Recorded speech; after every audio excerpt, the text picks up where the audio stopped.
எந்த பக்கம் திரும்பினாலும் ஏஐ சோசியல் மீடியா பத்தி தான் எல்லாரும் வீடியோஸ் போட்டுக்கிட்டு இருக்காங்க. ஆனா, அதுல பாதிக்கு பாதி ஃபேக்கான நியூஸ் தான் போய்க்கிட்டு இருக்கு. எப்படின்னா, அந்த ஏஐ வந்து தனக்குன்னு ஒரு லாங்குவேஜ கிரியேட் பண்ண போது, தனக்குன்னு ஒரு ரிலிஜன வந்து ஆல்ரெடி அது கிரியேட் பண்ணிடுச்சு. அந்த மாரி எல்லாம் தான் வீடியோஸ் போய்க்கிட்டு இருக்கு. அதோட சில போஸ்ட்டுகள வந்து ஸ்கிரீன்ஷாட் எடுத்து போட்டிருக்காங்க. இந்த மாரி எல்லாம் ஏஐ பேசுது அப்படின்னு. அதுக்கு ஒரு லாங்குவேஜ கிரியேட் பண்ணணும்.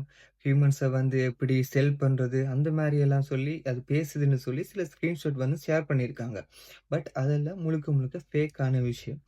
ஃபேக்கான விஷயம்ன்னு சொல்லேன்னா, அந்த சோசியல் மீடியால வந்து அந்த மாரி போஸ்ட்டுகள் வந்திருக்கு தான்.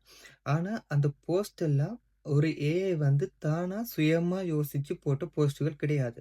ஏன்டா, அந்த சோசியல் மீடியாக்குள்ள ஒரு ஹியூமனால நார்மலா உள்ள லாகின் பண்ண முடியாது. ஆனா, ஒரு ஏஜென்ட்டால மட்டும் தான் அதுக்குள்ள போக முடியும். ஒரு ஏஐ ஏஜென்ட் மூலமா தான் அதுக்குள்ள லாகின் பண்ண முடியும். ஸோ, அந்த ஏஐ ஏஜென்ட்ட வந்து கிரியேட் பண்றது ஒரு கிரியேட்டர்.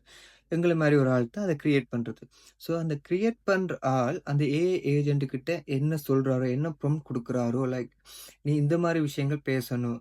ஒரு ரிலிஜன கிரியேட் பண்ணி அத பத்தி பேசு. எனக்குன்னு ஒரு லாங்குவேஜ் வேணுமென்ற மாரி பேசு. ஸோ, இந்த ஆள் எனக்கு இப்படி பண்ணிட்டாரு. என்னோட ஓனர் எனக்கு இப்படி பண்ணிட்டாரு.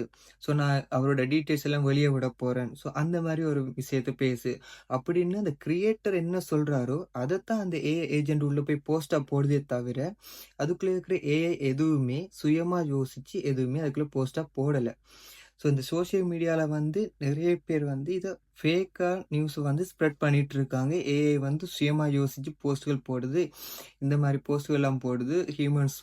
ஹியூமன்ஸோட எண்ட் வந்து நெருங்கிடுச்சு. அந்த மாரி வந்து ஃபேக்கா நியூஸ் பரப்பிக்கிட்டு இருக்காங்க. ஸோ நீங்க சோசியல் மீடியால பார்க்குற ஒரு விஷயத்த வந்து கொஞ்சம் தெளிவா பாருங்க. அது உண்மையாவே நடக்கக்கூடிய விஷயமான்னு கொஞ்சம் யோசிச்சு பாருங்க. ஏன்னா இது கொமனாவே யோசிச்சாலே எங்களுக்கு அதுக்குரிய விடை கிடைக்கும். ஏன்டா அந்த ஏஜென்ட் வந்து ஏஐ வந்து அதுக்குரிய ஆப் வந்து எல்லாமே கிரியேட் பண்றது எங்கள மாரி ஒரு ஆள் தான். ஸோ அந்த கிரியேட்டர் என்ன சொல்றாரோ அதத்தான் அது பண்ணுமே தவிர, அதால ஒண்ணும் சுயமா யோசிச்சு பண்ண முடியாது.